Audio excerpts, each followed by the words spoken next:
Good morning दोस्तों, मैं doctor Mahesh Kumar. जैसा कि आज मैं भूगोल के अध्ययन क्रम में भूगोल अध्ययन केंद्र एवं अनुसंधान केंद्र बांदा के तत्वाधान में मैं भूगोल अध्ययन के विषय में एक हम छोटा सा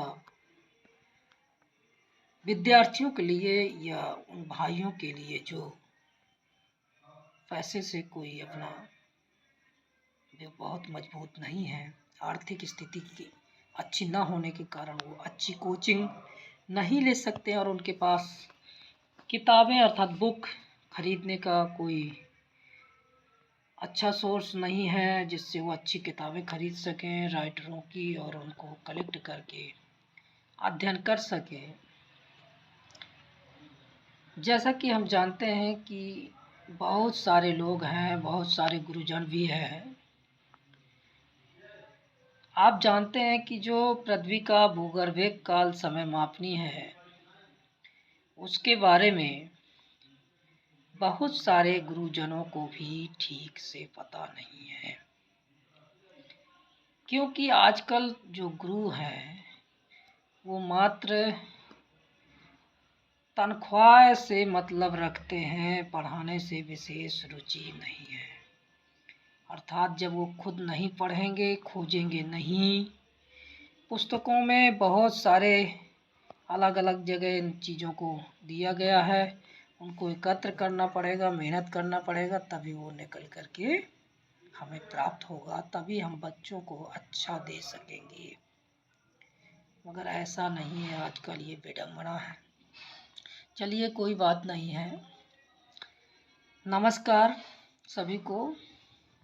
YouTube के माध्यम से ये पहला वीडियो हम आपको प्रेषित कर रहे हैं।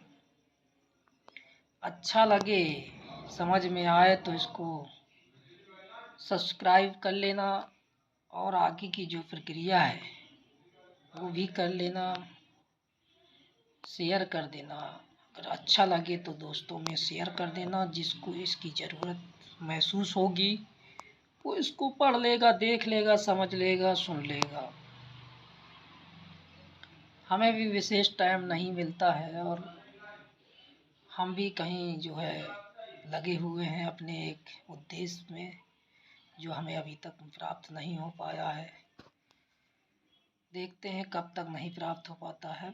आप भी देखिए, आप भी लग जाइए। चलिए हम बात करते हैं। जैसा कि आपने पढ़ा होगा, पृथ्वी अर्थात भूगर्भिक समय मापनी अर्थात पृथ्वी का जो भूगर्भिक समय काल है, जिसको हम जियोलॉजिकल टाइम स्केल या भौमिक समय सारणी कहते हैं, उसके बारे में थोड़ा सा आपने कभी सुना या देखा या पढ़ा होगा। इसके बारे में हम विस्तृत चर्चा पृथ्वी के जो भूगर्भिक काल समय है उसको एक अलग से वीडियो में हम चर्चा किए हैं। आज हम जो चर्चा करने जा रहे हैं वो भारत के भूगर्भिक काल समय मापनी के साथ साथ जियोलॉजिकल स्ट्रक्चर ऑफ इंडिया अर्थात भारत का भूगर्भिक स्ट्रक्चर, भारत का भूगर्भिक स्ट्रक्चर कैसा है इसके बारे में हम चर्चा करेंगे। थोड़ा सा मैं रिव्यू चर्चा करूंगा। Geological time scale of earth. आप सब जानते हैं कि जो पृथ्वी की उत्पत्ति हुई थी वो 4.6 अरब वर्ष पूर्व मानी गई है। इस प्रकार देखा जाए तो तब से लेकर वर्तमान तक पृथ्वी कई बार अपनी भौतिक एवं रासायनिक एवं जैविक प्रक्रिया की गति से गुजरती रही और 3.6 अरब वर्ष पूर्व सागर में जीवों की जो उत्पत्ति हुई, जिसको हम महाजैविक क्रांति के नाम से जानते हैं। जैसा कि उसके संदर्भ में अगर देखें तो जो जियोलॉजिकल टाइम स्केल है, भौमिक समय सारणी है, इस इसके बारे में सबसे पहले जो संकल्पना प्रतिपादित की थी और विचार उन्होंने एक विचार उत्पन्न उनके मन में आया था, वो कौन थे? वो आपके निकोलस स्टेनो थे, जो 1669 में उन्होंने एक विचार प्रस्तुत किया कि जो भूगर्भिक काल समय मापनी है, भौमिक समय मापनी है, उसके बारे में एक तालिका का निर्माण, अर्थात उसको एक तालिका में क्रमबद्ध किया जाए तो अच्छा हो, अर्थात उसको क्रमबद्ध तरीके से टेबुलेशन किया जाए, ये उन्होंने विचार दिया। इसके बाद आप जानते हैं कि जो सबसे जो पुराना एज है उसको इयोन कहते हैं। इसके बाद इरा आता है जिसको महाकल्प कहते हैं। फिर आता है आपका पीरियड्स जिसको कल्प कहते हैं। फिर आपका इपोच आता है जिसको युग कहते हैं। और फिर आपका एज आता है जिसको काल कहते हैं। जैसा कि हमने बताया जो इयोन है, इयोन को हमने 4 भागों में बांटा। फिर इसके बाद हम जो इरा है जिसको महाकाल बोलते हैं उसको भी 4 भागों में पृथ्वी के अंतर्गत बांटा। फिर पीरियड्स को भी हमने जो 11 भागों में बांट करके अध्ययन किया था और इपोच को 7 भागों में बांट करके अध्ययन किया था। तो इस तरीके से जो हमारा सबसे प्राचीन, जो महान, सबसे ज़्यादा पुराना जो एज है वो इयोन है। जो इयोन है, इयोन को हमने 4 भागों में बांटा था। जैसा कि आपको बता दें थोड़ा सा याद करने के लिए, जो 4 भागों में बांटा वो पहला जो भाग है जिसको हम हेडियन के नाम से जानते हैं, दूसरा आर्कियन, तीसरा प्रोटेरोजोइक और चौथा है फेनेरोजोइक। तो जो हेडियन है, हेडियन और आर्कियन और प्रोटेरोजोइक को मिला करके प्री कैम्ब्रियन का निर्माण हुआ, जिसका जो टाइम पीरियड है वो आपको देखने को किताबों में मिलेगा 3.41 अरब वर्ष पूर्व तक माना गया है, जिसको हम प्री कैम्ब्रियन इरा के नाम से जानते हैं। प्री कैम्ब्रियन इरा के नाम से जानते हैं। इसी समय जो है पृथ्वी में प्रथम पर्वत निर्माण प्रक्रिया, अर्थात प्रथम पर्वत निर्माण प्रक्रिया जो हलचल हुई थी, जो पर्वत निर्माण से संबंधित एक हलचल हुई थी, जिसको हम किलारियन, चर्लियन या अल्गोमन हलचल के नाम से जानते हैं या प्री कैम्ब्रियन हलचल के नाम से जानते हैं, वो हलचल आपकी प्री कैम्ब्रियन हलचल में हुई थी, जो फर्स्ट ओरोजेनेसिस ऑफ,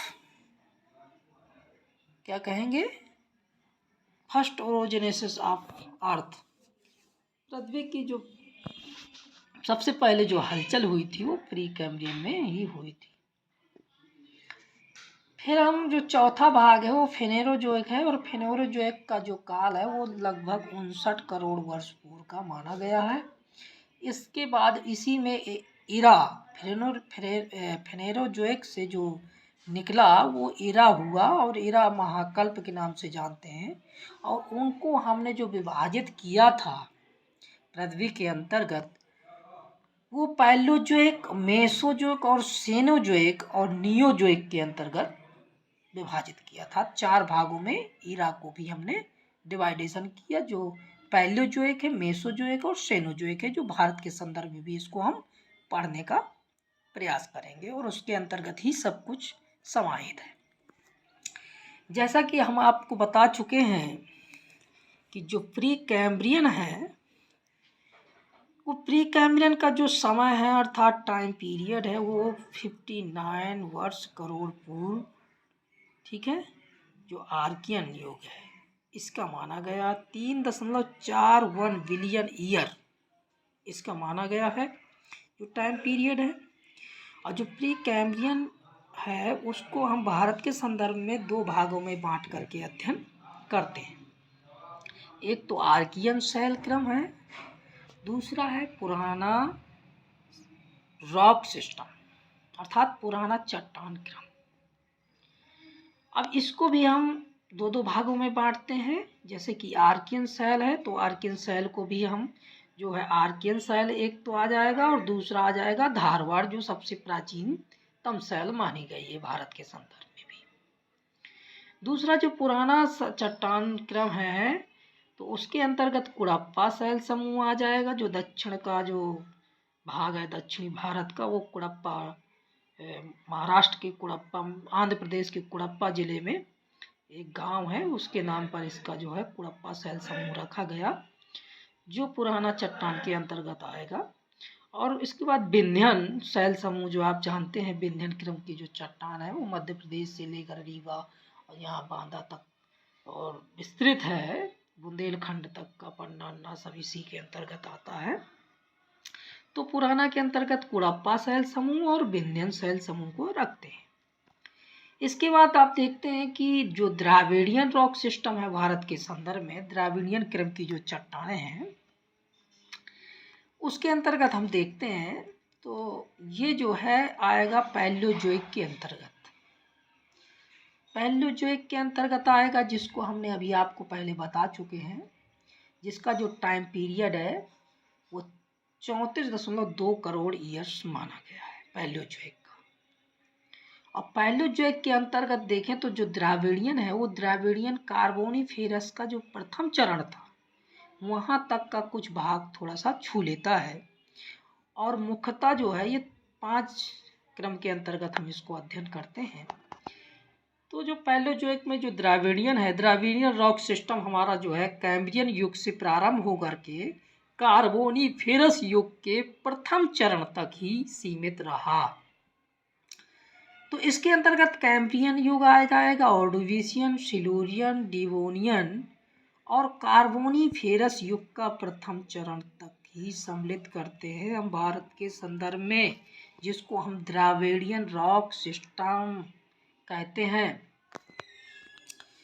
अब आपको एक महत्वपूर्ण बात बताएं, जो आपका जो सेकेंड ओरोजेनेसिस है वो आपका जो सिल्यूरियन युग है पैलियोजोइक का, जो द्राविडियन रॉक सिस्टम है, जो सिल्यूरियन काल समय था, सिल्यूरियन युग में सेकेंड ओरोजेनेसिस हलचल हुई, अर्थात द्वितीय हलचल, पर्वत निर्माणकारी की द्वितीय हलचल सिल्यूरियन युग में ही हुई।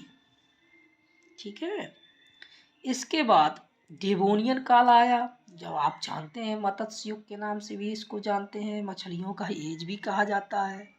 कार्बोनिफेरस को तो आप अच्छे से जानते हैं कि इसको कोयला, अर्थात यहाँ इस समय सर्वाधिक जो है जीवों और अवशेषों की जो है दब जाने के कारण कोयला का जो उत्पत्ति हुई वो कार्बोनिफेरस युग के अंतर्गत ही हम मानते हैं और देखते भी। तो इस तरीके से जो है जो सेकेंड ओरोजेनेसिस थी वो सिल्यूरियन युग तक हुई। इसके बाद आप देखते हैं कि जो कार्बोनिफेरस युग है, कार्बोनिफेरस युग में एक और महत्वपूर्ण घटना घटित होती है जिसको हम थर्ड ओरोजेनेसिस अर्थात हर्षियन हलचल के नाम से जानते हैं। अब हर्षियन हलचल, ये हलचल जर्मनी के जो हार्स पर्वत थे उनके नाम पर इसका नाम जो है हर्षियन पर्वत के नाम पर, कार्बोनिफेरस में जो तृतीय हलचल हुई उसका हर्षियन के नाम से उसका नामकरण किया गया। और इसका मतलब होता है कार्बोनिफेरस का कोयले के जमाव। ठीक है। जो इसका टाइम पीरियड है कार्बोनिफेरस का वो भी हम अलग से आपको बताते 7.8 करोड़ ईयर्स माना गया है। फिर इसके बाद देखिए हम चलते हैं मेसोजोइक में।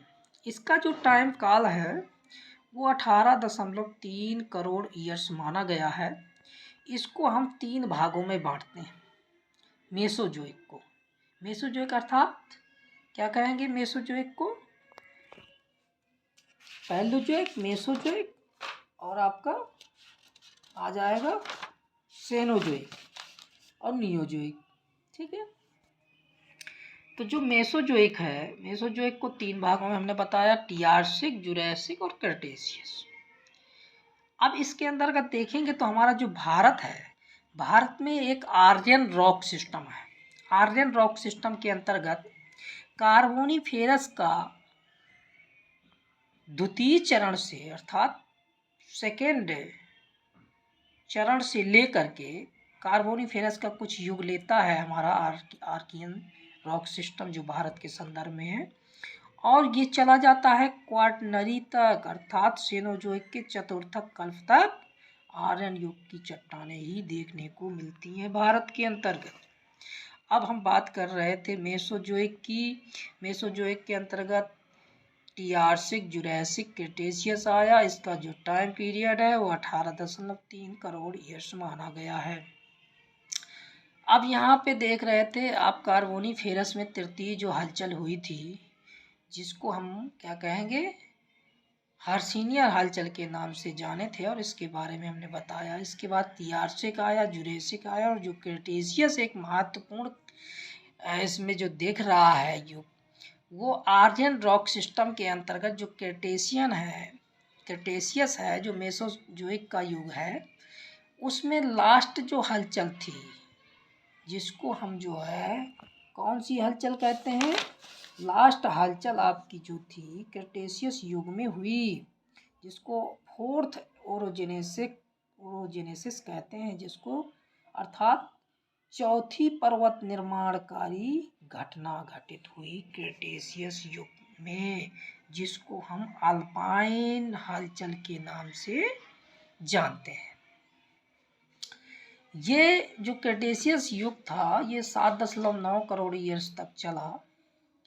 इसका जो नामकरण हुआ था वो लैटिन भाषा के क्रीटा, जो चाक होती थी वहाँ, उसके नाम पर इसका जो है क्रेटेशियस युग पड़ा। डायनासोर इस युग में विलुप्त हो गए थे, और इसका जो मुख्य कारण था पृथ्वी की खगोलीय पिंड से एक घटना हो गई थी, उसके टक्कर के कारण जो है डायनासोर पृथ्वी से समाप्त हो गए थे। इस तरीके से महत्वपूर्ण फोर्थ ओरोजेनेसिस आपका क्रेटेशियस युग में आया। फिर आपका आता है सेनोजोइक, वो आपका आर्यन के अंतर्गत टर्सरी काल है, और फिर क्वाटरनरी है। जो टर्सरी है, जिसको हम तृतीय काल कहते हैं, उसको भी हम 5 भागों में बांट करके अध्ययन करेंगे, जैसा कि पैलियोसीन, इयोसीन, ओलिगोसीन, मायोसीन और प्लायोसीन के अंतर्गत उसको विभाजित करेंगे। इसके बाद जो आता है क्वाटरनरी, जिसको हम बोलते हैं चतुर्थक कल्प, उसको भी हम अध्ययन करेंगे। इसका जो देखा जाए तो 2 भागों में इसका अध्ययन किया गया है, भारत के संदर्भ में भी देख लो, चाहे आप पृथ्वी के संदर्भ में, प्लीस्टोसीन और होलोसीन। ठीक, तो प्लीस्टोसीन होलोसीन जो वर्तमान आज तक का जो होलोसीन है वो अभी तक चला है, और प्लीस्टोसीन जो काल था वो एज युग कहते हैं, अर्थात आइस एज युग के नाम से जाना जाता है। अमेरिका की महान झीलों का जो निर्माण हुआ प्लीस्टोसीन युग में ही हुआ था। तो इस तरीके से आज का जो वीडियो है वो इतना ही रहेगा। इसके बाद जो है आगे की जो चर्चा है भारत के संदर्भ में, आगे अभी ये जियोलॉजिकल टाइम स्केल के बारे में आपने बड़ा समझा, और इसके बाद हम जो है रॉक सिस्टम के बारे में, जियोलॉजिकल स्ट्रक्चर ऑफ इंडिया के बारे में हम जो है विस्तृत अध्ययन करेंगे अगले वीडियो में। आप इसको देखिएगा, अच्छा लगे तो लाइक करिए, शेयर करिए। धन्यवाद।